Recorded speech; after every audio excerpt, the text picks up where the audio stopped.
Hello, Shannon here. It's been 2, 3, 4 nights since I did the last video. This one is going to be on the movie Wicked for Good. I hope that you've looked at the last video and the first Wicked movie so that you can be caught up and know what I'm talking about. With that being said, I want to get right into it. Again, the first Wicked movie, I called it Calling Good Evil and Evil Good. This one is still the same thing, and basically what I'm going to be pointing out is there's several different scenarios, biblical scenarios going on in the movie. You have the wizard who plays Adam, who I believe the serpent was hiding in Adam, and so the wizard has his sidekick, the sorcerer, who I believe is playing the serpent. Then you have Alphaba, who's playing the part of Eve, and also the part of Yeshua. Her name, Alphaba, including Abba for father, as well as the Aleph letter in the Hebrew, which is the first letter in the alphabet. I am the Aleph and the Tav. Abba would be the father who's last. If you're a real father, you choose to be last for your family, your children, and your wife. So that is her name. I went over most of those characters in the last video as well as in the first movie. So I'm not going to go over those again. I'm going to get right into the movie. But I'm going to talk about several different scenarios as we go along. So it starts off with the beasts, the animals, building the yellow brick road under grievous restraint and abuse, symbolic of God's people who are here to build God's kingdom and pretty much do the walk that we're supposed to walk in love, building that yellow brick road for everybody to go back to the Garden of Eden, which is home.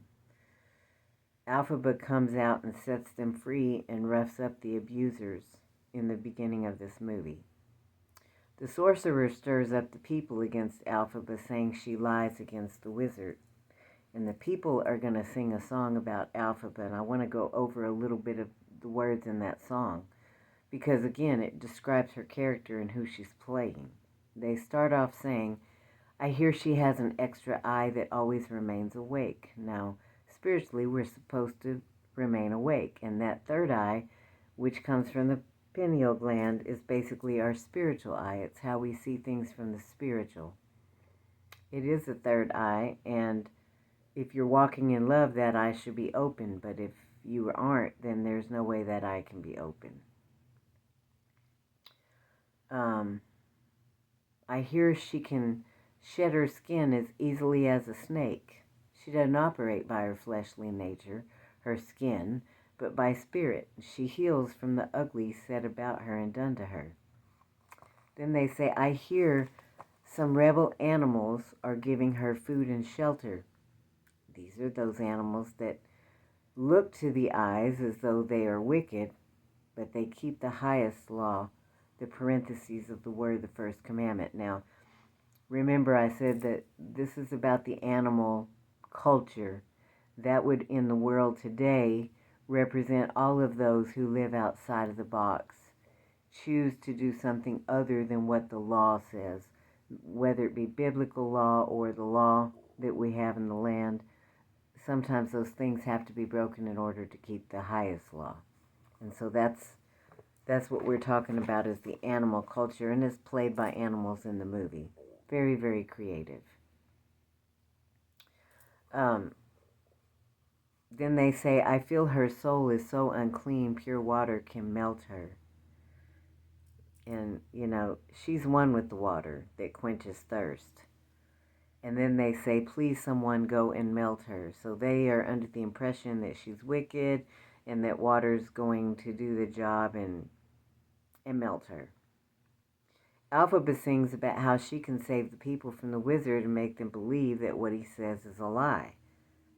Kind of like me trying to explain the truth in the word is the spiritual, which can only be seen with the spiritual eyes, and that's pretty much what Alphaba is doing too. I'm reading from my notes. Forgive me for looking down. I wrote what I wanted to say, and I want to try to follow it as best as I can. Then there's Glinda calling everyone good, and they call her so good, but she knows the wizard is a liar. Calling anything good or evil based on the physical eyesight is eating from the tree of knowledge. To eat from the tree of life is to give lots of grace by covering, not pointing fingers and blaming. Eve covered her neighbor and maker with truth, spiritual truth, while Adam pointed his finger at his neighbor and maker, telling a partial truth, but faith is believing in what cannot be seen with the physical eye. And the word is specific on what is true and what isn't. The sorcerer encourages Glinda to lift everyone's spirit and gives her a bubble that floats in the air, making her appear spiritual, floating in the air like the magic carpet in Aladdin, and the wings on the dragons in How to Train Your Dragon is symbolic of the appearance of being spiritual, like the flying monkeys. If you're in the air, air represents the spiritual. The sorcerer tells Glinda to let the people believe she is magical. She looks the part physically. Everything she does is for show. Glinda thinks back to a birthday when she was little. She got all that she wanted, but she told her mom that she wanted to be special.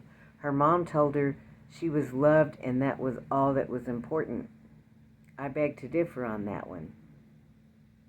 Giving love is most important and what actually makes us special and why Alphabet is special. Love covers a multitude of sin. Love does not blame. The whole truth is in what cannot be seen with the physical eye. So if we're not operating on what we see with the physical eye, then when we think we're seeing someone doing something, then we need to understand that perhaps it's not what we think it is, even if it looks that way. The sorcerer announces a promotion to the prince as captain and his engagement to Glinda. A picture of sowing the serpent seed within flesh, because Glinda she's listening to the wizard who is the fleshly nature. He's playing Adam, who has the sorcerer as his sideman. So she right now is listening to her fleshly nature rather than Alphaba, which is the spiritual nature. So again, we've got the wizard playing the part of Adam, who has chosen the serpent, and the wizard has the sorcerer. And then we've got Alphaba playing the part of Eve, and I'm sorry, my daughter just messaged me. Am I in the middle of a video? Yes, I am, daughter. Then we have Alphaba playing the part of Eve, which is also the same part as Yeshua, and he's her seed.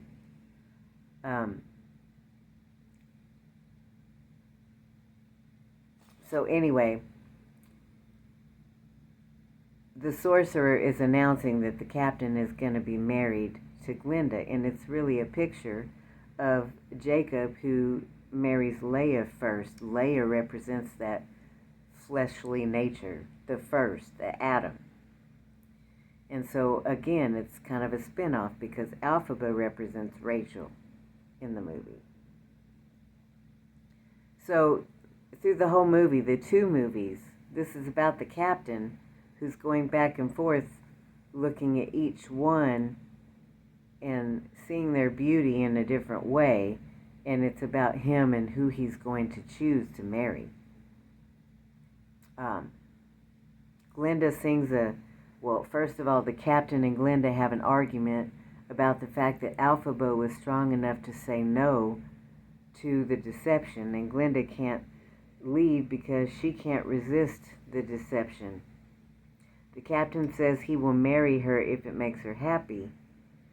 She says, "Do I make you happy?" And he says, "I'm always happy." And of course, this is referring to, this is like, does your flesh make your spirit happy? Well, if you have the Spirit of God in you, you're always happy. Your flesh, it doesn't matter whether your flesh is happy or not, because you're a happy soul.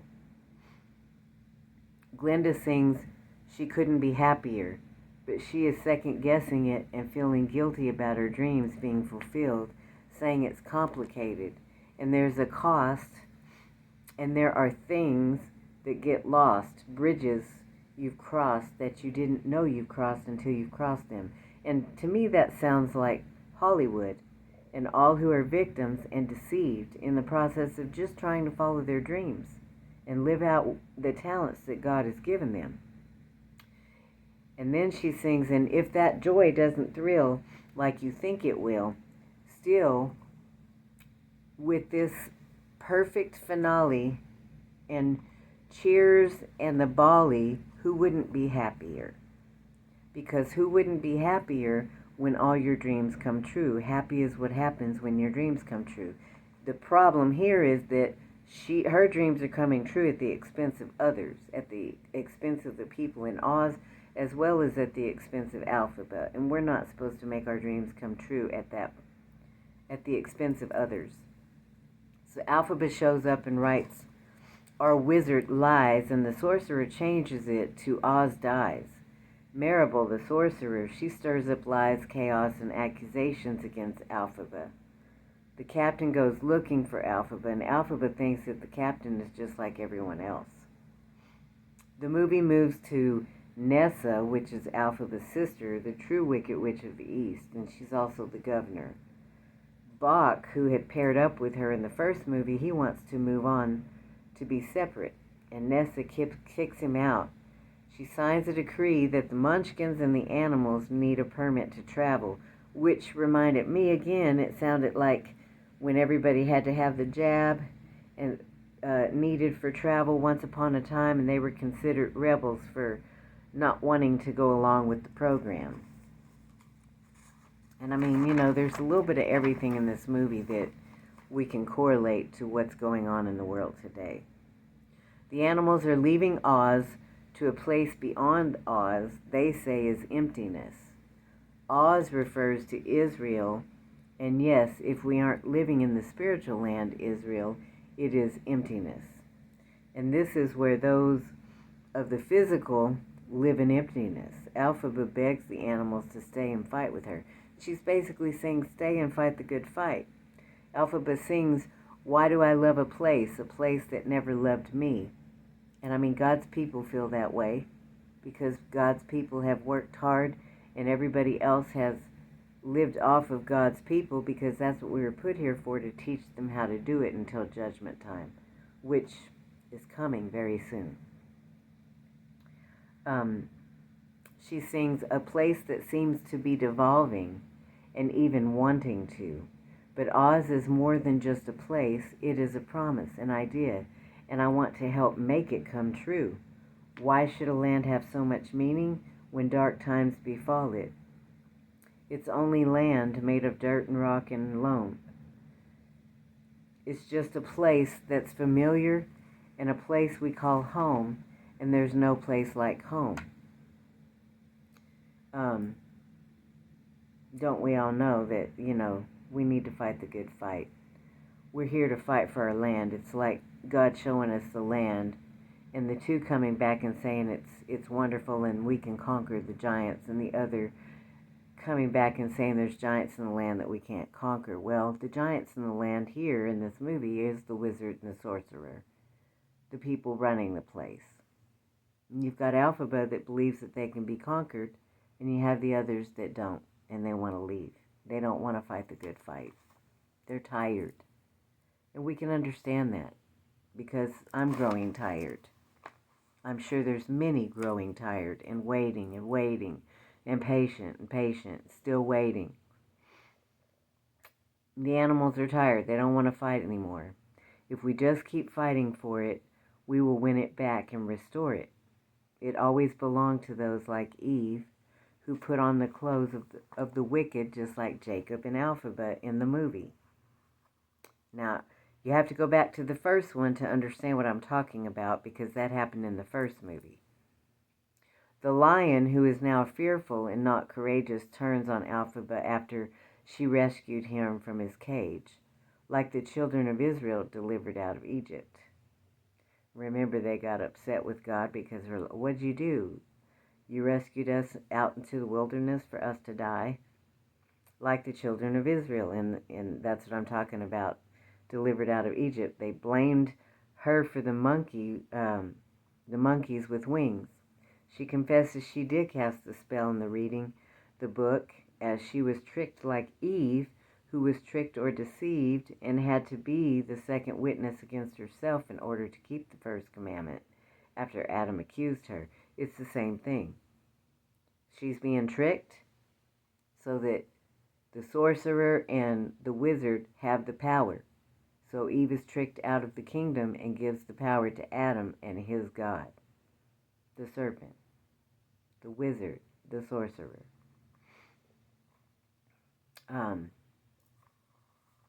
And then Elphaba says if she had known, then she wouldn't have done it. And of course, really it was the plan to do that, because the older is going to serve the younger. The spiritual natured people are the older people. The younger are those of the physical. Now, I want to bring something up real quick before I go on. Nessa represents those like Adam who are not going to change. They're going to be an Esau forever. They're not going to change and become the new man. But Glinda, who is an Adam as well, she's working on changing. And she, towards the end of the movie, will change and put her foot down and step up and say no to the deception eventually.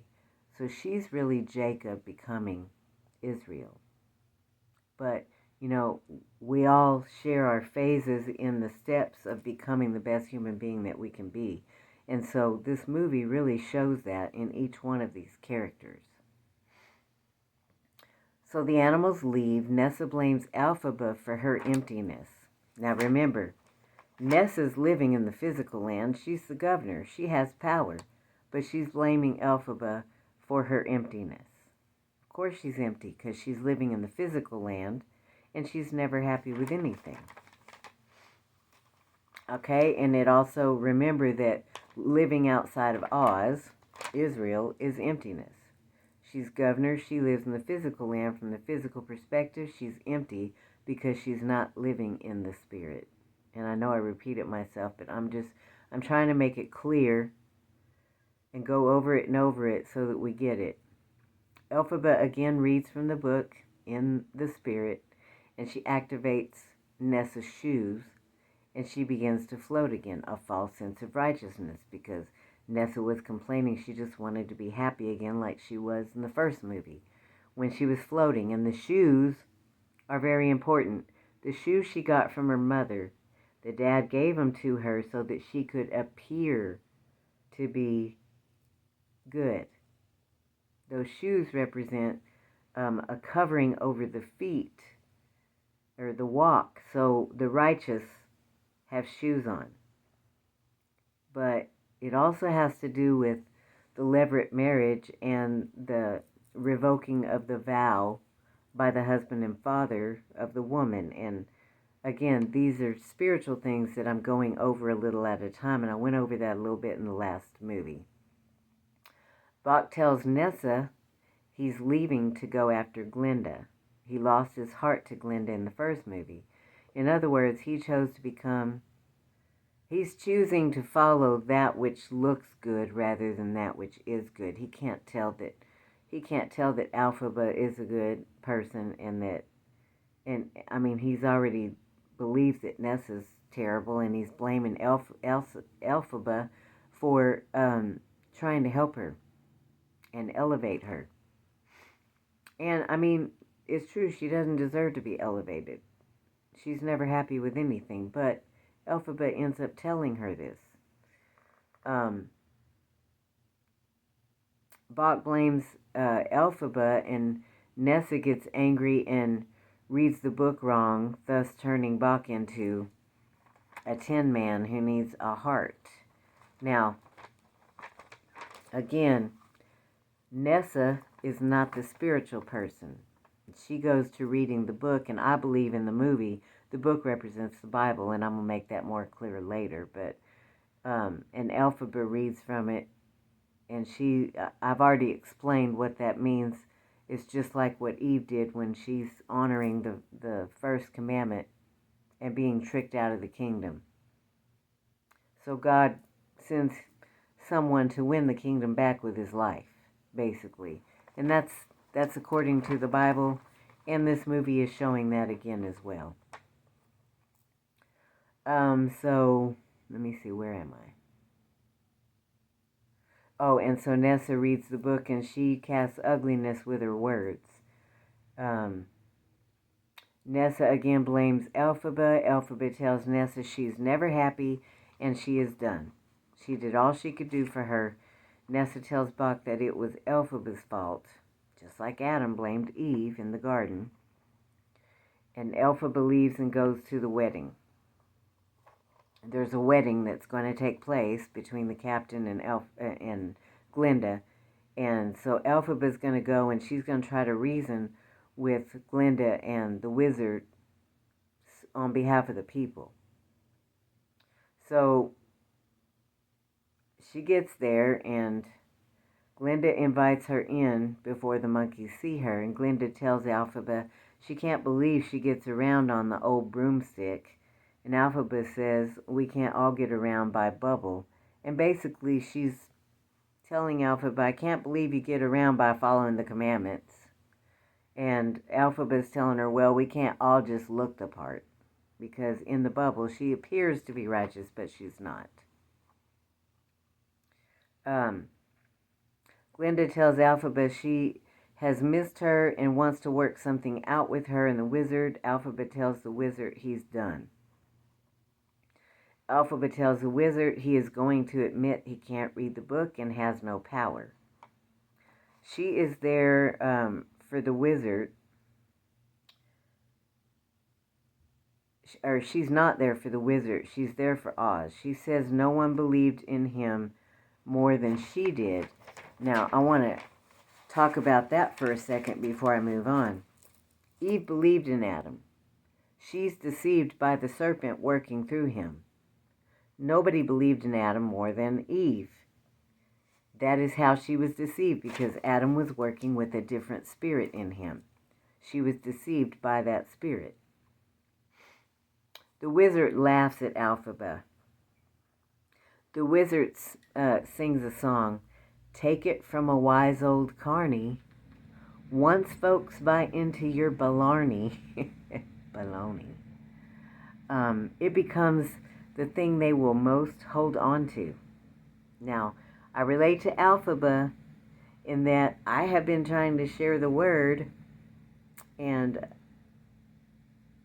I believe that many are going to try to hold on to the Blarney of believing it from the physical interpretation rather than the spiritual. Now, I'm not here to try to force my way of thinking or anything like that, but if you have any common sense, if you have a heart of God, if you understand the word, it's really not hard to comprehend. Not once someone brings your attention to it. It's one of those things that once you see it, you shouldn't be able to unsee it. It's just in your face. So then he sings, once they've swallowed sham and hook 'em, facts and logic won't unchoke 'em. They'll go on believing what they want to. Show them exactly what's the score, they'll just believe it even more. And then he sings, wonderful, they call me wonderful. And basically, I believe he's testimony of those like Adam, the fleshly nature, which is more men than women. And they have been lifted up and puffed up by others as well as themselves. And we are coming to the age where they're going to be coming back off of that asteroid pole. And for my Jewish people, you know what I'm talking about.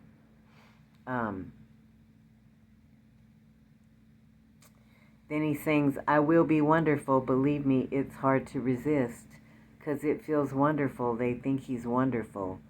Hey look, who's wonderful?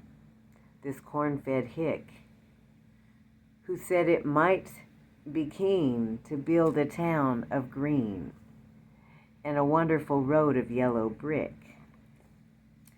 I'm telling you, I I really so loved the music in this movie. Not only are they good at singing, but just the words go along with the whole theme of everything. I want to talk about yellow for a minute.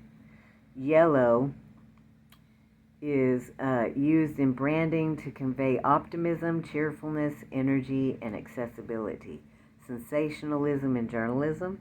Yellow was the color Glinda wanted for the brick, symbolizing her um,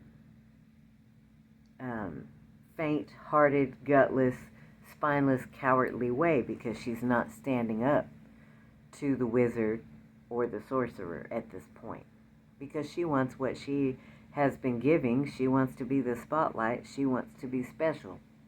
And so she's trading that at the expense of others. Then the wizard says he could tell them the truth, but they won't believe him because they don't want to. He says, same as people believing a physical same as people believing a physical interpretation of the Bible as opposed to the spiritual interpretation, which is the actual whole truth and found in the sod and sod of sod levels. And you can go to 2 Timothy 4:4, and it talks about the itching ears that they want to hear what they want to hear rather than the truth. And that's basically what the wizard is saying. And then, I made notes, see any real giants in the land today that are a threat? I see many spiritual giants that look like the wizard and the monkeys. The Nephilim giant means fallen one. The only way we can fall spiritually is to fall from grace. And the first to do it was Adam, which is being played by the wizard, who chose the sorcerer over the wife God gave him, played by Alphaba, Eve. Alphaba is the wizard's daughter. So, I don't know if you've seen it. I mean, I've already blown the movie for you if you haven't seen it. You should be watching it before you watch this breakdown so you know what's going on. But Alphaba ends up being the daughter of the wizard. Now, I said that Alphaba is playing Eve and the wizard is playing Adam. Eve came out of Adam. She is the first daughter of man. And then they actually become one. Adam was a giant in the land, so he's the first giant that became one with the daughter of man. It's not really hard to see that once you know the spiritual meanings of everything going on. Let me see if I went over all of that page. And I'm doing this in more than one video because I don't want my videos to be so long that people don't want to watch them. So I do have a stopping point for this video tonight. Glinda tells Alphaba her way hasn't worked and that if she teamed up with them, the people would begin to trust her and she could accomplish so much more. The wizard interjects that we could be like a family. He said he's never had a family, and Alphaba says, lucky you. That's why he says he wanted to give Oz everything. Alphaba says, so you lied to them. No, well, only verbally, but those were the lies they wanted to hear. Again, the itching ears that want to hear what they want to hear. Spoken of when the word refers to them as only listening to those who say what their ears want to hear. The wizard sings, the truth is not a thing of fact or reason. The truth is just what everyone agrees on. Back where I come from, we have a whole lot of people who believe in all sorts of things that aren't true, and they call it history. And I encourage you to listen to these songs because they're really cute. He and Glinda finish with his wonderful, and with their help, she can be the same. And she basically agrees that they can work things out, but only on one condition, that he free the animals. And he agrees to do that. So he leaves to go and get ready for this wedding, and then one of the monkeys comes back to show Alphaba that the other animals are still locked up. She finds the animals still locked up, and then comes the wizard, who says some animals can't be trusted. Now, I want to stop there for a minute. First, the monkeys are let go. I see this as in Hebrews where it says, I'm going to save the house of Judah first. The monkeys with the wings, as well as the wizard, represent Adam. The monkeys, when they're set free, we have monkeys everywhere with wings that are pointing out what everybody's doing wrong, and they feel free to do so. They've been made to feel free, but they're actually the enemies of God. It's not the ones they're pointing at. It's the ones that are blaming everybody and calling them animals and wicked. Those are the real evil, wicked ones of the kingdom. They're the ones that are pointing out good and evil. We're supposed to eat from the tree of life. The tree of life equals grace. You give grace, you're eating from the tree of life. And you will get grace in return because we get what we give. So Elphaba says to the wizard, yes, I can see that there are animals that can't be trusted. He says, try to understand. She says, no. He says, I'm not a bad man. She says, yes, you are. You're a very bad man. And this reminded me of my chapter when I talk about covered in figs. I have a chapter called Covered in Figs. And it's about 2 fig trees. One is considered fruitful and very good. The other one is considered non-edible and very bad. And they are describing the differences between those like Eve and those like Adam. And that is what is going on in this movie right here at this point. And I just talked about that. Hang on just a minute. She says, you once asked me what my heart's desire was, and I know now what that is. That is to fight you till the day I die. The animals bust out, and Elphaba tells the wizard to run.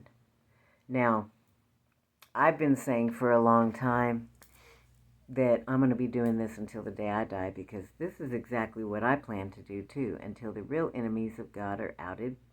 It's called the separation of the wheat and tares, so that we can go back to the Garden of Eden. And I wanted to stop here and talk about the levirate marriage again, because right now, in this movie, basically she's calling out the wizard, who's playing the part of Adam, who has the seed of the enemy within him, the sorcerer in the movie, because he has refused to give grace. He still has animals locked up. He's still pointing a finger. Now, again, I talked about how the spirit of Satan was sent to earth first, and then the spirit of Yeshua second. They represent the 2 kinds of people on the earth. The one who's chosen the serpent, and the other who's chosen the essence of God, which is to walk in love. Now, the one who's representing God, Yeshua, on earth, he represents God. He's not God. He's here as a representative of God. God's essence is living in him. When he dies, he's the husband and the father that dies. That makes his people the widow and the children, his children. Not Jesus the man, but the essence in the man. And so the wizard is playing the part of those like Adam. Now, what is he supposed to do? As the brother, because he's in the spirit of the enemy, he's one brother. The spirit of God is the other brother. This one's died. The spirit of the enemy is required to take the bride of the one who's died, the widows, and the Bible talks about the widows, and it also talks about the people that say they're not widows. That would be those like Adam. Now, it's also represented by a religion. I'm not talking about religion, but this has been, it's been discussed in so many different ways, there's no way to not see it. I'm talking about the deepest soul level of it. So you can talk about it in religious terms. Those who say they're Christian claim to be the widow. Those who say they're Jews claim to be not the widow because they don't claim Jesus. That does not mean that there are not Jews who really are the widow. It doesn't mean that every Christian is a widow. It's based on the deepest level. Do you walk in love or not? There are people in both sides of the book that walk in love. There are people in both sides of the book that don't. So there's an Adam and an Eve in both sides of the book. So I'm talking about the deepest level. I'm not talking about religion. I do not care about religion. It just does not have anything to do with what I'm speaking about. I'm speaking about the spiritual portion that's hidden. Some of it's hidden. Some of it's in our face. It just hasn't been accepted as truth. So in this levirate marriage, those like Adam have to become like Eve. That is when they actually are taking the bride as their own under their husband's name to carry on his flesh and his bloodline. And so that is the final judgment, basically. It says in the levirate marriage that the widow that is not taken by the brother and made the wife, and it's going to be the essence in her, which is the father and the husband, because that's living in her. It's not someone outside of God's people. God is living in his people. They are going to nullify the vow made in the beginning, when Elphaba, they're tricked out of the position. They've been deceived. They're nullifying that vow. Now the shoes are going to be taken off the feet, and they're going to be spit in the face. This is symbolic. The shoes represent a covering put on the feet. You've got the slippers in Cinderella, same thing. You have these slippers that were put on Nessa, and of course then given to the girl in the movie, in the house, Dorothy. Those shoes, they represent a covering over the walk. You have that covering if you give the covering. If you're not giving a covering, then you don't have the covering. And so that is where judgment comes. This is a Yom Kippur judgment. Those who have remained like Adam, who refused to cover and lay their lives down, are now going to be outed as the enemies of God. Their shoes are going to be taken off and spit in the face. What does that represent? It represents disrespect. If you go back to the garden, when Eve accepts the blame, because Adam said it was this woman, she's respecting him and accepting the blame. So to disrespect him would to be not to accept the blame anymore. We will not be accepting the blame because they're the ones that are still guilty. Because it's all about, are you giving grace or aren't you? That's what makes you guilty or not. If you're covering others, then what you have done physically is covered. And so you got two groups of people. You got those like Eve, you got those like Adam. Those like Adam are the ones who are guilty of not loving their neighbor and maker. So if they don't come around and they don't love the other side, because basically Adam in the garden divorced Eve and God when he refused to cover them. He is going the other way. He's divorcing them. He's not accepting marriage. He has not become one with her. When she ate, she became like flesh in that she breaks the rules. So she became one with him. It's her turn to become one with her on the spiritual plane. She became one with him on the physical. Now he has to become one with her on the spiritual. And so those who don't, their shoes are removed and they're spit in the face. No more grace. They are disgraced. And you can look up that. Again, I went over that and gave the scripture of where to find it in the last video. But with that being said, I'm stopping there in the movie. It's a long, long movie. And so I will be back again to finish it up. If I don't finish it completely, it will almost be finished. It might take 2 more. I haven't decided yet. But I don't want to make these too long. I want people to be able to watch them in a decent amount of time. So with that being said, I hope that you've learned something. I love you. I thank you for being here, for liking, sharing, subscribing, and I will see you soon. Bye-bye.